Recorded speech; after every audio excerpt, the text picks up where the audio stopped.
Hi, I'm Nathan. Welcome back to Holy Hypocrites. I have a new podcast up, and it's a big one. It's the first kind of few steps down the road of a marathon, but I am trying to rewrite the priorities of youth ministry. And there's a lot there, and you can understand my thoughts if you watch the video on YouTube or listen to the podcast. But the short version is, since I was a student, the big question on people's minds is, why do youth leave the church when they graduate? And how do we keep them in the church? And that's been the focus. And I think that is a symptom misidentified as a diagnosis.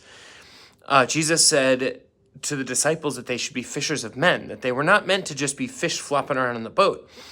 And in youth ministry, we've caught a lot of fish, we've got them in the boat, and now we're wondering why they keep jumping out of the boat. But we haven't taught them how to breathe out of the water. We haven't taught them why they're in the boat or what the purpose of the boat is, let alone taught them how to fish. So of course they want to go back to their comfort zone, to their natural habitat. That's a logical, natural reaction. Our job as the church, and well, parents first, but as the church by extension and support of parents, is to teach them the whole purpose, is to make them disciple makers, to make them fishers of men.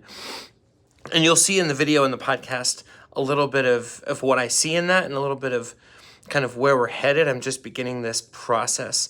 But I want to produce, with the help of other pastors and parents and students themselves, a playbook for not just keeping them in the boat, not just putting up nets and walls and boundaries to make sure students don't leave the church, but to incorporate them so completely in the church, to make them part of the church, that they would see that as their natural habitat. A fisherman wants to be in the boat. A fisherman thrives in the boat, is excited about the boat. Fish just want to jump out because it's not where they feel like they belong.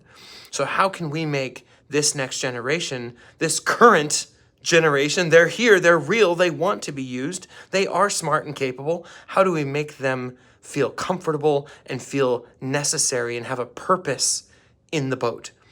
So that's just a glimpse. But listen to the podcast, watch the video, leave a comment. Let me know what you're thinking. I'd love to have you on board as we start building this playbook together to rewrite the purposes of youth ministry.